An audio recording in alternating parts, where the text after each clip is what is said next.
berkarakter itu kita berjuang dan harus berani. Kita terus torehkan prestasi.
dengan nilai-nilai tadi. Kemudian tanggung jawab apa? Kalau yang katanya tanggung jawab, bagaimana sikap kalian kalau bertanggung jawab? Ayo. Ini contohnya kita punya pojok baca. Misalkan kalian mau ngambil buku membaca. Setelah membaca diapakan bukunya? Harus apa? Ya harus dikembalikan ke tempat semula. Itu bentuk tanggung jawab. Atau kalian sebelum meminjam barang orang lain, kalian harus apa? Kita apa dulu? Kita izin. Itu ya. Jangan setelah minjam tiba-tiba temannya nyari, oh mana tadi buku atau pamflet? Nggak tahu.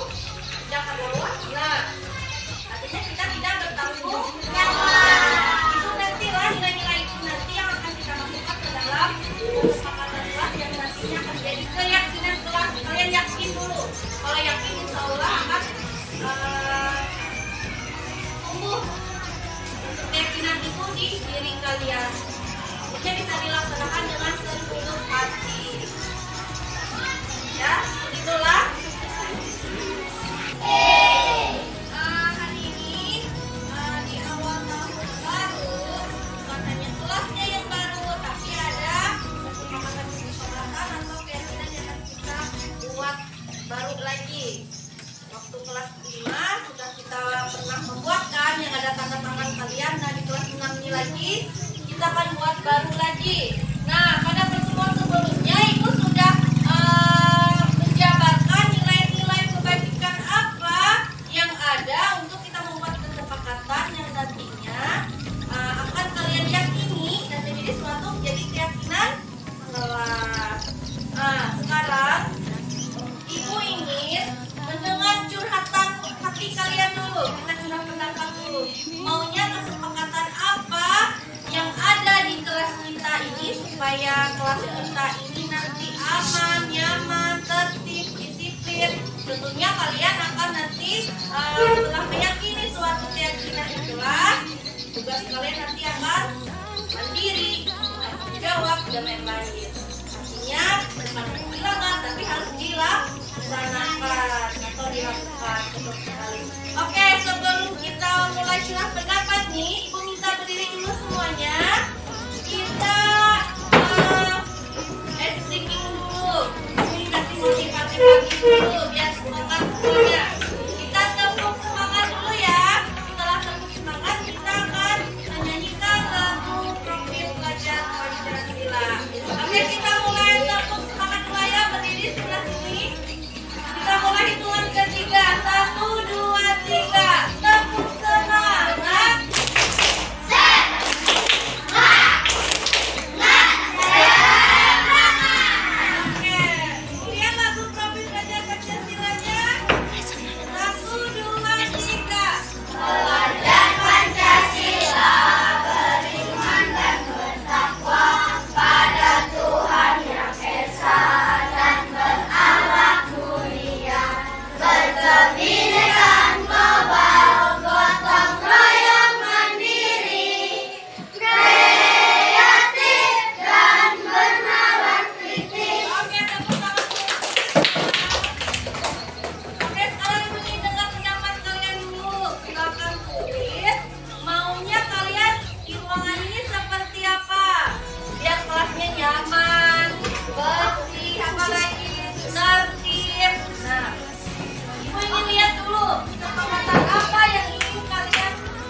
Yang sudah silakan ditempel di papan tulis. Silakan. Silakan Musdalifah tempel.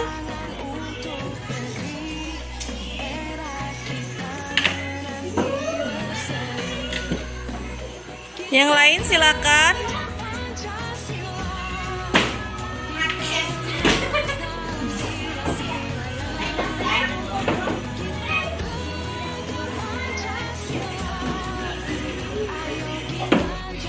Pelan-pelan Pak Sopir.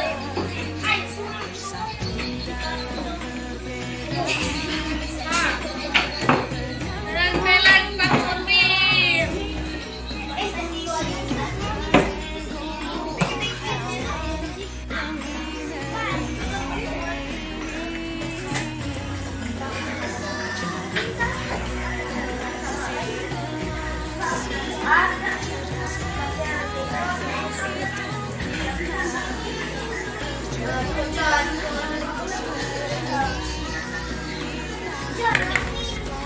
Ya, silakan ditempel.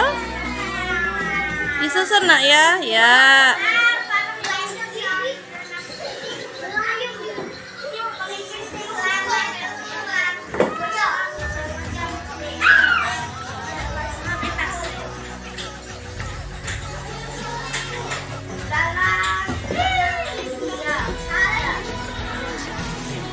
Terima kasih. Ini sudah mendengarkan kalian maunya kelasnya seperti apa. Ini tidak dibacakan satu-satu, tapi sudah tadi sempat ibu apa ya, sudah ibu baca. Ada yang sama juga maunya seperti apa. Ada yang ini mendengarkan penjelasan guru. Tidak boleh membuang sampah di belakang sekolah. Ada yang tidak boleh belajar sambil bermain. Tidak boleh berbicara saat sedang pelajaran. Apalagi ada yang tidak boleh ribut. Tidak boleh membuang sampah di laci. Ada yang tidak boleh membuang sampah sembarangan. Sama ya. Tidak boleh jahil kepada teman. Nah ini ya. Nah, langkah selanjutnya, ini tadi kan kalian buat kesepakatan kelasnya. Ada kata yang bernilai negatif, misalnya tidak, jangan, atau tidak boleh. Nah ini kata yang tidak boleh atau jangan atau kata tidak itu kita ubah menjadi kalimat positif. Jadi kita hilangkan. Misalnya punya si Revan tidak boleh ribut di dalam kelas. Kita ubah yang tidak boleh kita hapuskan. Berarti kalau tidak boleh ribut di kelas, otomatis kalian harus belajar dengan sungguh-sungguh kan? Nah berarti nanti kesepakatan yang kita buat adalah belajar dengan sungguh-sungguh saat jam pelajaran. Nah, misalnya tidak boleh membuang sampah sembarangan, berarti buanglah sampah pada tempatnya. Nanti kita bikin ya, biar kelasnya nanti tidak ada kalimat yang negatif, semuanya positif. Misalnya ada yang menuliskan tidak boleh memakai sepatu di dalam kelas, berarti nanti memakai sepatu hanya di luar kelas. Berarti kalau sudah di dalam tidak boleh menggunakannya. Nah dari kesepakatan ini setujulah semuanya sudah. Setuju. Ya berarti nanti kalau sudah setuju kita sepakat. Kita bikin keyakinan kelasnya dari yang kalian buat ini tadi. Ya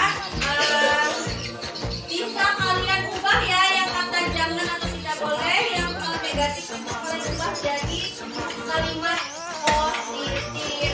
Ingat tadi kesepakatan yang ditulis, ingat tidak? Ingat. Berarti yang kata tidak atau jangan itu dihilangkan, ganti dengan yang positif kalimatnya. Misalnya tadi tidak boleh membuang sampah sembarangan, berarti diganti dengan buanglah sampah pada tempatnya. Sekarang coba ditulis lagi. Kalau selesai, itu yang akan jadi keyakinan kelas kita yang nanti akan kalian buat, kalian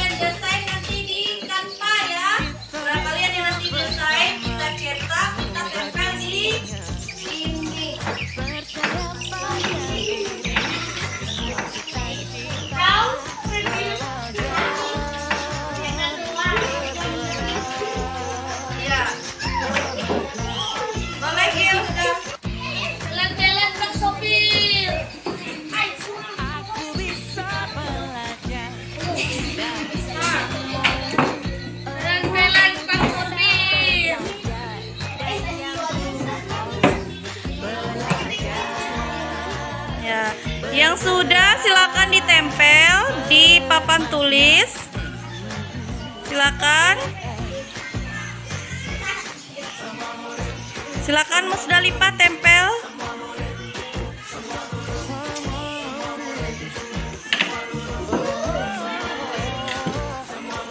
Yang lain silakan.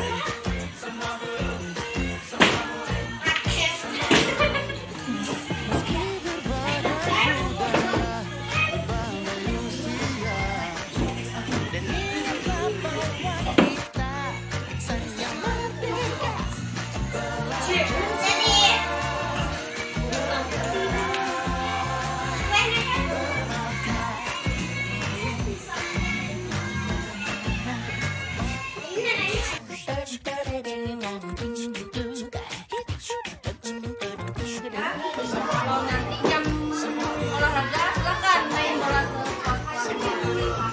Kira-kira soal main ini ada tulisan dari kalian berdua nih yang salah ini.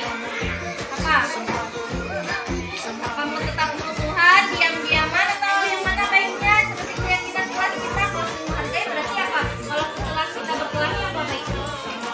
Bermaafan, silakan maafkan dulu. Yang ikhlas ya.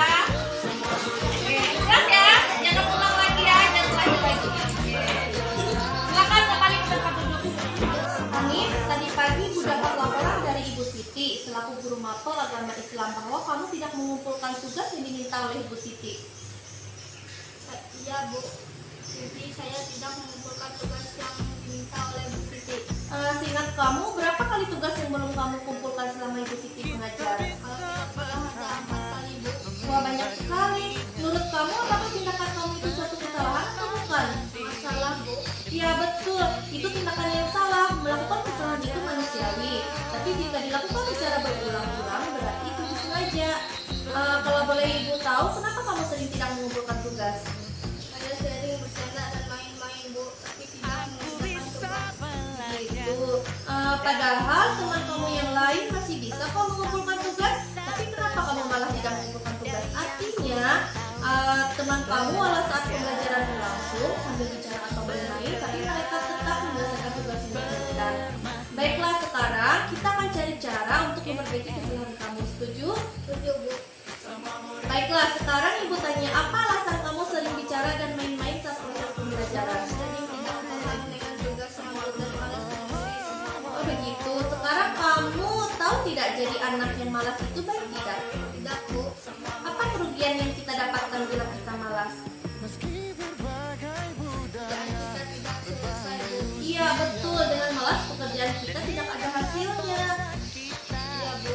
Nah, belajar dengan sungguh-sungguh itu sangat penting karena dari sesuatu yang kita tidak tahu menjadi tahu, dan apabila ada pembelajaran yang tidak dimengerti, kamu harus menanyakan pada guru. Jadi pembelajaran yang tidak bisa menjadi bisa.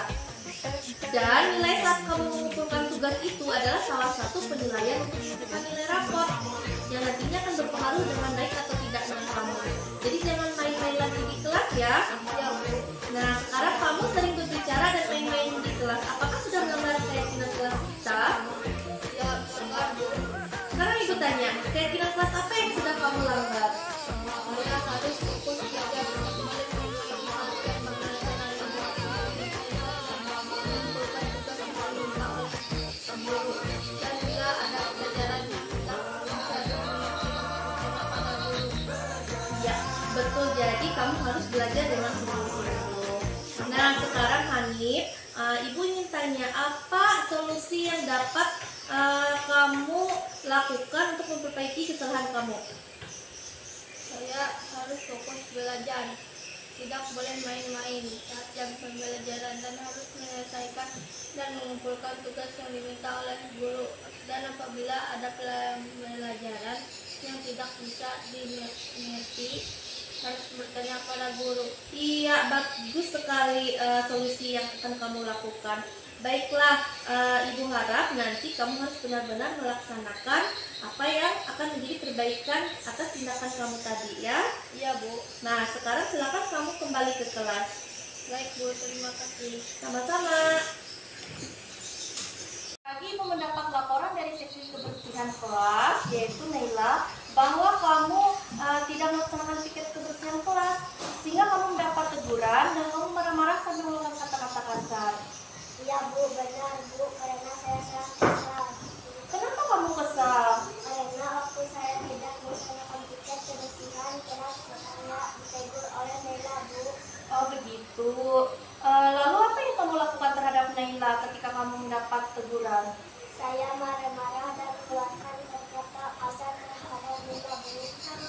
Kalau begitu, Ibu boleh tahu nggak kata-kata kasar seperti apa yang sudah kamu ucapkan terhadap Naila? Saya cuma bilang dia bodoh, sama waktu Bu. Oh begitu. Tapi seandainya Ibu juga melihat kamu tidak melaksanakan piket kebersihan kelas, pasti Ibu akan melakukan hal yang sama, yaitu akan menegur kamu. Karena piket kebersihan kelas itu sudah menjadi tanggung jawab yang harus dilaksanakan di kelas. Nah, menurut kamu apa tugas seksi kebersihan kelas?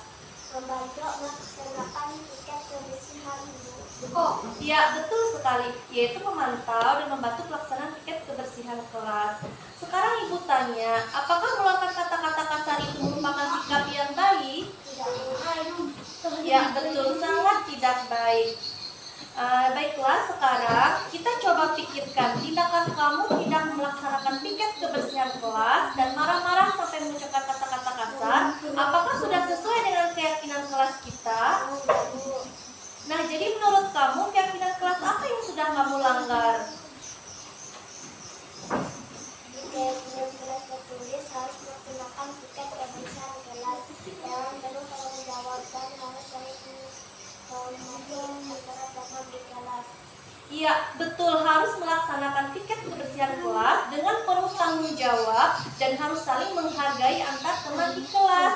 Nah, apakah menurut kamu melaksanakan tanggung jawab dan menghargai teman kamu di kelas itu penting? Begitu. Iya, betul, melaksanakan tanggung jawab dan saling menghargai itu sangat penting sekali. Karena sebagai siswa, kamu harus taat dengan aturan yang sudah Ibu buat dan bertanggung jawab untuk melaksanakannya. Nah, menurut kamu, keyakinan apa yang harus kamu lakukan ketika mendapat teguran? Saya harus melaksanakan piket kebersihan kelas dan terus tanggung jawab dan saling menghargai antara teman di kelas. Dan apabila saya mendapatkan teguran saat lalai melaksanakan tugas, saya tidak boleh marah, apalagi saya sampai mengeluarkan kata-kata kasar terhadap ibu. Sudah menjadi tugas saksi kebersihan kelas untuk tetap melaksanakan piket kebersihan kelas. Betul, tindakan yang akan kamu lakukan sangat bagus sekali. Jadi, Ibu harap jangan ulangi lagi tindakan seperti itu di kelas ya. Baik Bu, saya mengerti. Baiklah, sekarang silakan kamu kembali ke kelas. Terima kasih Bu. Sama-sama.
yang alhamdulillah puji syukur kita panjatkan kehadirat Allah Subhanahu wa taala dan pada siang hari ini kita diberikan kesempatan untuk melaksanakan tugas kita satu lagi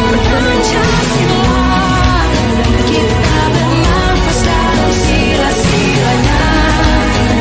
Kita belajar Pancasila. Ayo kita jaga untuk Indonesia. Kita belajar Pancasila. Kita bernafas dalam sila-silanya.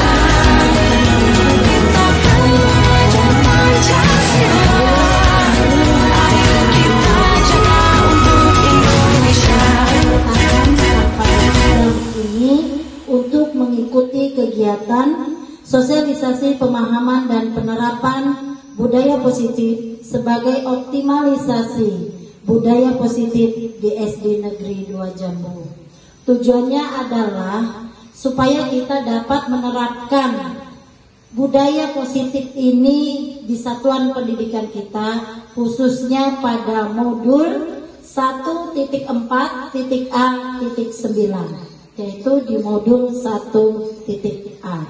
Mudah-mudahan kita dapat memahami dan bisa mengikuti apa yang diarahkan oleh CGP, yaitu Ibu Andeni yang melaksanakan programnya. Setelah melaksanakan lokakarya kedua, mereka harus menyelesaikan satu aksi nyata yang mana diterapkan. Memohon ampun seraya mengharap agar doa kita dikabulkan oleh Allah Subhanahu wa taala.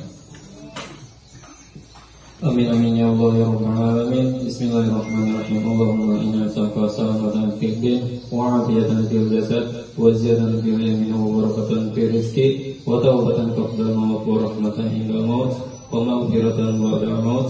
Allahumma hawin alaina fi suratil maut wa najata minna tamana wa nalizab. Rabbana la tuzigh qulubana ba'da idh hadaytana wa hab lana min ladunka rahmatan innaka antal wahhab. Allahumma ighfir li dzunubi wa li walidayya warhamhuma kama rabbayani shaghira. Rabbana atina fid dunya hasanah wa fil akhirati hasanah wa qina azabannar. Walhamdulillahi rabbil alamin. Assalamualaikum warahmatullahi wabarakatuh.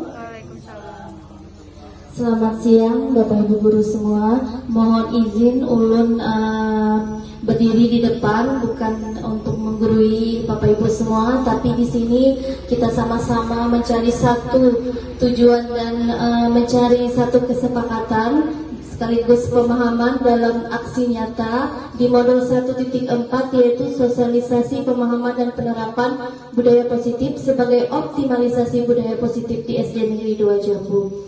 Saya percaya dan yakin Bapak Ibu yang hebat yang ada di dalam ruangan ini yang sudah hadir tentunya sudah mengerti dan memahami apa arti budaya positif tersebut. Di sini pemahaman pengalaman penerapan budaya positif yang ada di sekolah kita. Pertama-tama saya akan menyampaikan tujuan pembelajaran. Yang pertama, satu, memahami konsep pendidikan menurut Ki Hajar Dewantara dihubungkan dengan konsep budaya dan lingkungan positif di sekolah yang berpihak pada murid. Yang kedua, mengevaluasi dan merefleksi tentang praktik disiplin untuk menciptakan murid dengan profil pelajar Pancasila. Yang ketiga, memahami peran guru untuk membangun budaya positif dengan menerapkan konsep disiplin positif. Sebelum kita masuk ke materi budaya positif, mungkin dari Bapak Ibu ada yang tahu apa pengertian dari budaya positif? Silakan.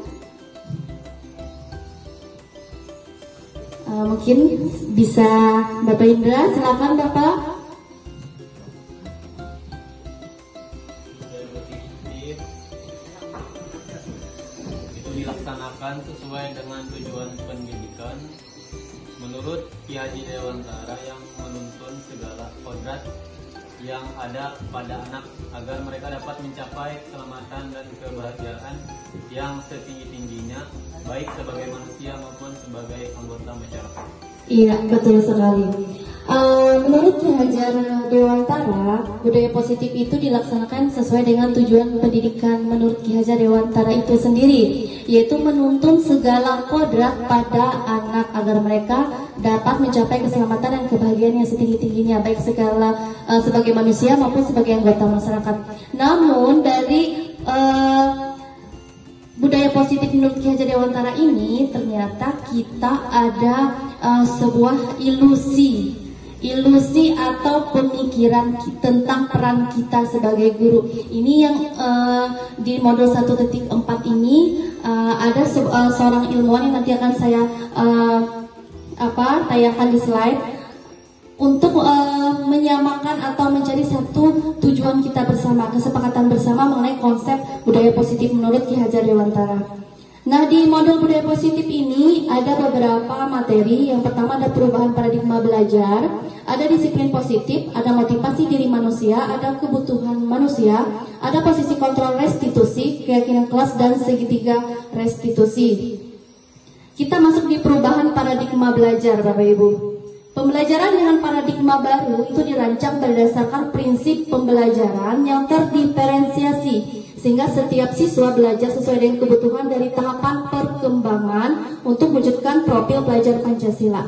Terdiferensiasi ini yang diambil fokusnya di terdiferensiasi. Kita tahu kan, pembelajaran terdiferensiasi artinya kita memetakan bakat dan minat peserta didik kita yang unik, yang beragam. Namun pada kenyataannya kita sebagai seorang pendidik merasa ada satu ilusi. Ada ilusi peran kita sebagai pendidik. Apa itu? Nah, di sini ada perubahan paradigma. Bapak Badian boleh bantu untuk bagikan kertas tip note-nya. Silakan Bapak Ibu baca di layar depan. Ada kegiatan kepalang tangan. Bapak Ibu cukup tulis apa yang terjadi. Di sini kita tidak mencari jawaban salah atau benar, tapi kita sama-sama untuk mencari satu kesepakatan nanti. Di sini ibaratkan Bapak Ibu duduk bersebelahan dengan teman Bapak Ibu. Di tangan kanan Bapak Ibu ini genggam sesuatu yang sangat berarti, yang sangat tidak bisa orang lain tahu. Namun teman Bapak Ibu yang di sebelah Bapak Ibu ini ngotot sekali untuk menyuruh Bapak Ibu membuka sesuatu yang ada di tangan Bapak Ibu. Entah itu dengan cara merayu, membujuk, menyuap, dan lain sebagainya. Apa yang terjadi pada diri Bapak Ibu? Apakah Bapak Ibu membuka atau masih tetap kekeh menutup? Itu nanti silakan tulis di jawaban di kertasnya. Jawabannya ini tidak kita mencari salah atau benarnya ya Bapak Ibu ya. Silakan, saya beri waktu setengah detik. Apa yang terjadi saja ketika orang membujuk Bapak Ibu untuk membuka sesuatu yang ada di kepalan tangan Bapak Ibu, padahal menurut Bapak Ibu yang ada di dalam kepalan tangan Bapak Ibu ini adalah sesuatu yang sangat berarti. Tetapi orang di sebelah Bapak Ibu ini merayu, membujuk, bahkan menyuap untuk Bapak Ibu membuka, biar dia melihat tahu apa isinya. Apa yang terjadi di Bapak Ibu? Apakah membuka atau menutup? Seperti itu ya. Boleh nanti jawabannya membuka atau menutup saja. Boleh nanti. Harus ada alasannya.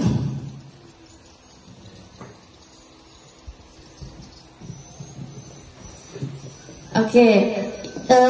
Jawabannya tetap simpan, nanti akan saya ambil ya Bapak Ibu. Kita akan tahu apa tanggapan Bapak Ibu mengenai kegiatan kepalan tangan tadi. Nah, ini tadi yang saya katakan, ada perubahan paradigma, artinya ilusi kita sebagai pendidik. Saya boleh tanya Bapak Bahdian, ilusi guru mengontrol murid, Bapak Bahdian kira-kira setuju atau tidak? Ilusi ini artinya kayak respon kita, kayak kita melihat atau memandang guru ini mengontrol murid. Benar apa tidak menurut Bapak? Benar.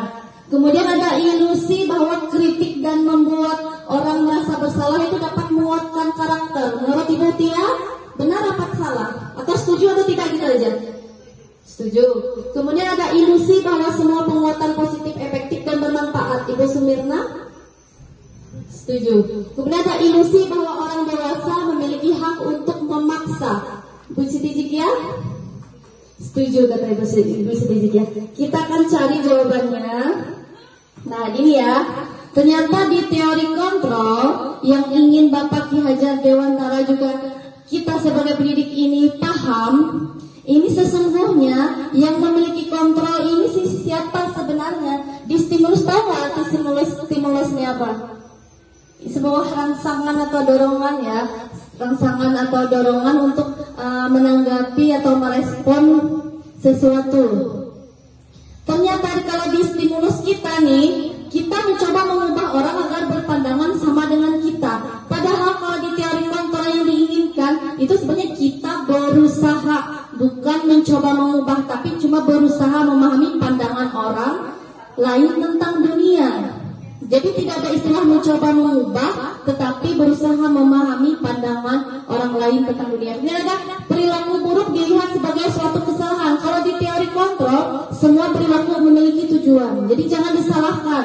Tapi kita lebih ke arahkan, nanti kita harus membuka pikiran kita bahwa setiap perilaku yang dilakukan, baik itu salah atau benar, itu memiliki tujuan. Kemudian orang lain bisa mengontrol saya. Ternyata di teori kontrol hanya Anda yang mengontrol diri Anda.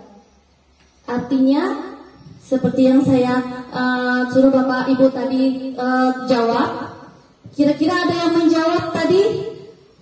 Membuka atau menutup? Tadi ada yang membuka, ada yang menutup? Menutup. Kata Ibu Sina menutup, ada yang lain? Menutup, ada yang membuka juga? Tidak ada. Karena sesuatu yang penting. Ini tidak mencari benar atau salah Bapak Ibu, karena memang yang mengontrol diri kita ini bukan orang lain tapi diri kita, ya. Jadi walaupun orang ingin membujuk, merayu, menyuap, mengiming-iming imbalan, kalau kita sendiri yang mengontrol diri kita, enggak akan terjadi itu, seperti itu ya.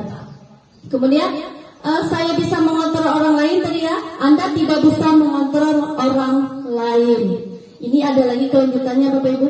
Pemaksaan ada pada saat bujukan gagal. Benar Bapak Ibu? Benar. Pada saat kita membujuk anak-anak nih, ternyata nggak nurut, pasti ada istilah pemaksaan. Kalau bahasa Bapak Ibu pakai ayunan, nah atau kok banyak ya kalimat bahasa kita.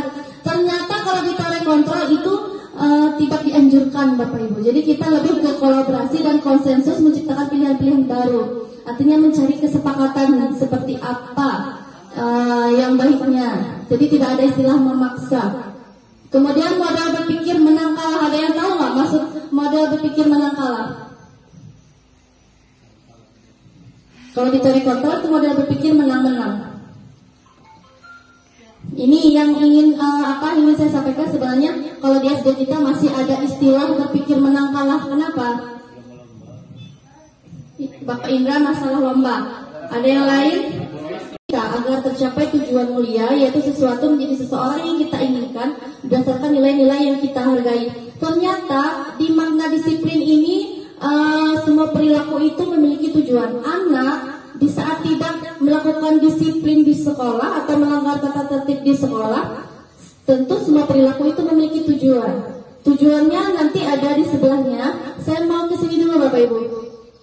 Di semua perilaku memiliki tujuan itu ada teori motivasi yang terdiri dari 3 untuk menghindari hukuman. Apa benar apa betul Bapak Ibu? Kadang anak menuruti kita karena takut dihukum. Benar ya? Kemudian ada untuk mendapatkan imbalan. Benar Bapak Ibu? Benar. Kadang anak-anak aku tuh harus ingin 1, 2 hadiah. Artinya karena iming-iming tadi. Kemudian ada untuk menghargai diri sendiri. Benar? Itu benar. Nah, di dalam teori motivasi ini sebenarnya yang ingin ditekankan adalah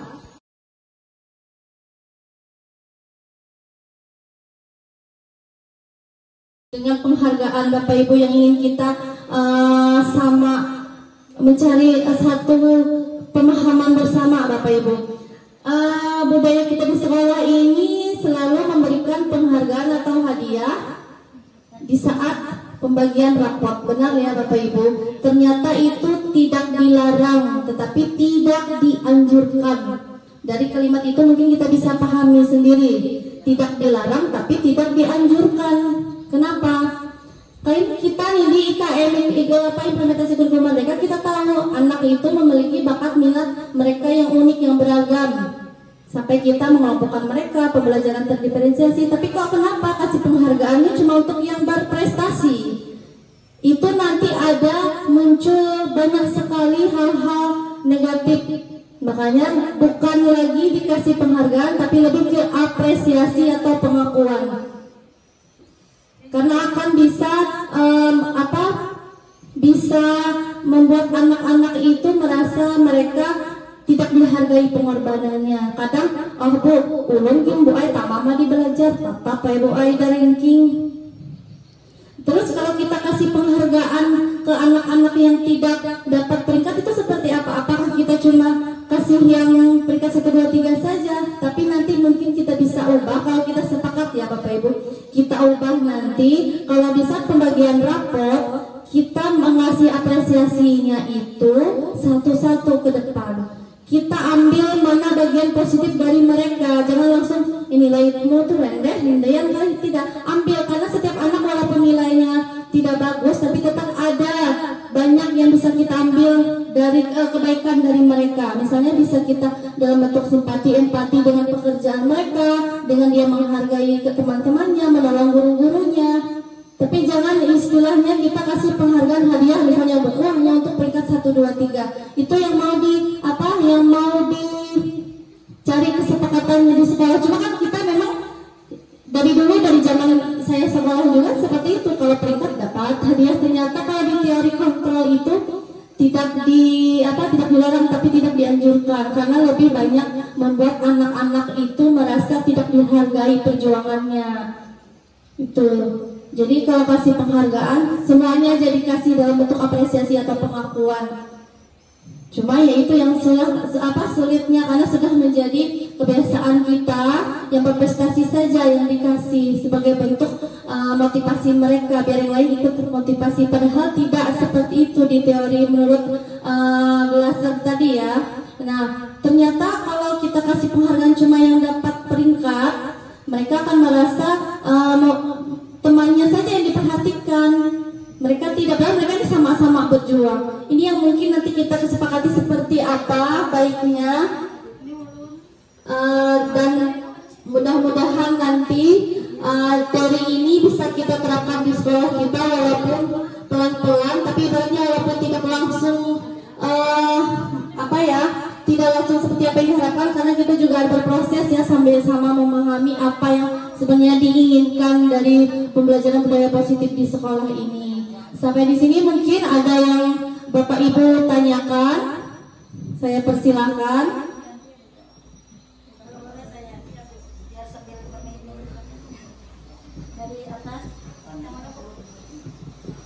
Dari slide ketiga, kalau tidak salah tadi. Ya, sip. Mana lain lagi? Yang lain ada apa? Baik, terima kasih. Saya mau ambil ini sebab ini salah satu figur manajer yang akan diambil untuk kepemimpinan di satuan pendidikan. Ini adalah salah satu Ulun janji bu ay kada ini lagi, kada itu lagi. Nah jadi itu yang maksudnya di posisi manajer Bapak Ibu.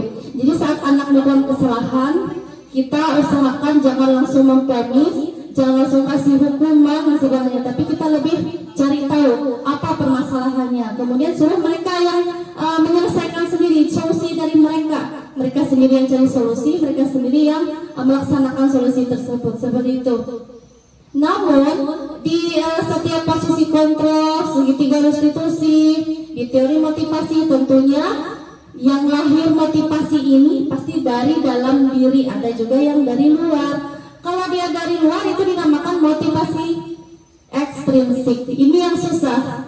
Walaupun kita 10-100 peraturan di sekolah, kita ambil satu kesepakatan. Tapi ingat ya Bapak Ibu, keyakinan kelas itu tidak ada kata negatif. Kalau ada kata negatif langsung diubah ke positif. Misalnya, jangan membuang sampah sembarangan di kelas. Kata jangan itu dihilangkan, ganti aja. Jagalah kebersihan. Atau misalnya, tidak boleh memakai sepatu dalam ruangan, ganti aja kata jangan. Pakailah sepatu di luar ruangan, otomatis mereka akan paham, oh memakainya cuma di luar, tidak dalam kelas. Jadi hindari kata negatif di dalam keyakinan kelas. Kadang saya juga bisa salah Bapak Ibu. Masih ada kata tidak boleh, jangan. Ternyata kalau di keyakinan kelas itu kita ubah kata negatifnya itu jadi kata positif. Nah setelah dapat keyakinan kelas, baru kita tindak lanjuti lagi ke anak, kita refleksi lagi ke anak. Kira-kira kalau misalnya dapat 10 keyakinan kelas, setuju tidak semuanya? Setuju, kalau setuju oke. Baru jadi kesepakatannya yang nanti ditandatangani oleh guru wali kelasnya sama murid-muridnya di samping poin-poin keyakinan kelasnya. Seperti itu Bapak Ibu ya. Kemudian ini yang lebih penting juga Bapak Ibu, ada 5 posisi kontrol kita seorang pendidik. Kira-kira Bapak Ibu ada di bagian mana? Ada di penghukum, pembuat rasa bersalah, teman, pemantau, atau manajer? Ada di mana posisi kontrol Bapak Ibu? 3. Bu Depi? Apa Ibu? Bu Depi ini kan sudah berapa tahun Bu Depi jadi guru? 4 tahun. Kira-kira 5 posisi kontrol ini? 3 tahun. Ada yang mana? Bagian poinnya mana? Ada di bagian penghukum? Boleh semua? Boleh. Semua? Pernah semua? Tergantung situasi. Oke, boleh tanya Bu Depi dulu ya. Semuanya dari 5 posisi pernah dialami? Pernah. Kalau pernah misalnya mulai berbagi Bu Depi, mau yang penghukum, berbuat rasa bersalah, teman, pemantau, manajer. Bisa dijelaskan sedikit Bu Depi? Boleh.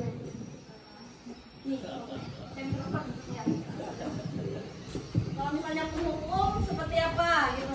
Baik, terima kasih atas kesempatan yang telah diberikan.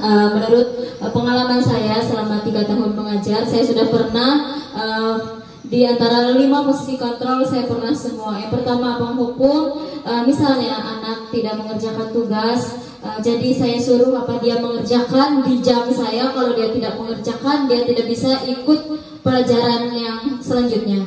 Untuk kedua pembuat rasa bersalah, saya ingatkan siswa, coba ingat perjuangan orang tua kalian. Jadi seolah-olah membuat siswa bersalah kenapa dia tidak mengerjakan.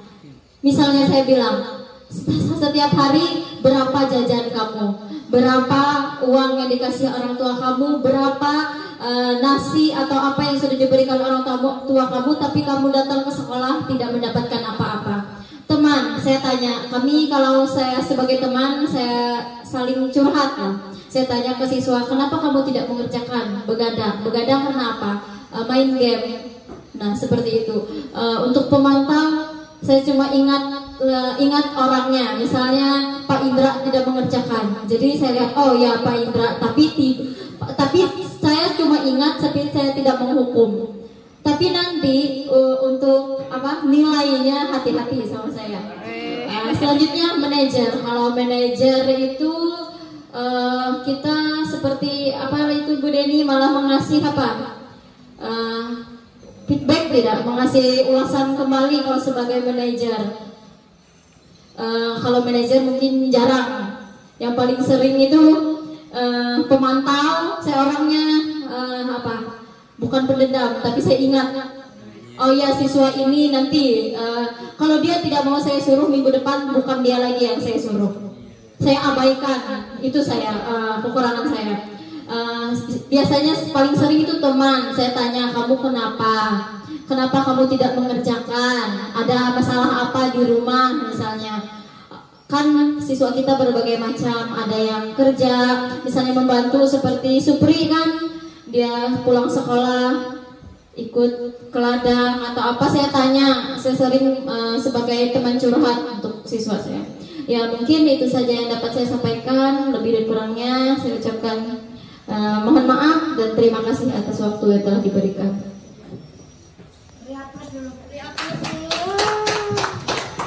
Terima kasih Bu Devi, benar sekali ya.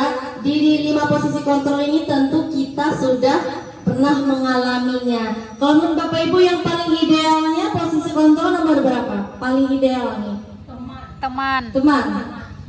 Teman ya. Tapi ternyata di teori kontrol menurut William Glasser ternyata yang paling ideal itu manajer ternyata. Ya, kalau kita di bagian penghukum pembuat rasa bersalah itu sudah masuk identitas gagal katanya. Kemarin waktu coaching juga saya sempat jawab ini, pembuat rasa bersalah. Kenapa Bu? Pembuat rasa bersalah biar anak itu kalau melakukan kesalahan, dia mengakui kesalahannya, menyadari dia salah, ternyata di bagian identitas gagal katanya. Kenapa? Karena berhubungan dengan fisik anak. Anak kadang merasa bersalah, artinya mereka membuat diri mereka tidak percaya diri, jadi takut, jadi apa? Jadi lebih ke manajer. Kenapa manajer? Karena manajer ini saat anak melakukan kesalahan, yang pertama ini nanti untuk menyelesaikan segala permasalahan dia masuk di segitiga restitusi. Ternyata Bapak Ibu, apa sih segitiga restitusi? Ada 3. Karena bentuk segitiga ada 3 tahapan. Jadi yang seperti pernah saya share di grup waktu Assalamualaikum warahmatullahi wabarakatuh. Perkenalkan, nama saya Nora Alia Ratnianti SPD. Di sini saya sebagai rekan sejawatnya Ibu Andini Purwasi SPD. Setelah Ibu Andini tadi telah bersosialisasi tentang budaya positif, jadi saya juga mendapatkan pemahaman tentang budaya positif itu sendiri. Jadi semoga juga saya bisa menerapkannya pada kelas saya, karena saya juga sebagai wali kelas 1. Mungkin itu saja. Terima kasih. Wassalamualaikum warahmatullahi wabarakatuh. Sukses selalu untuk Ibu Andeni.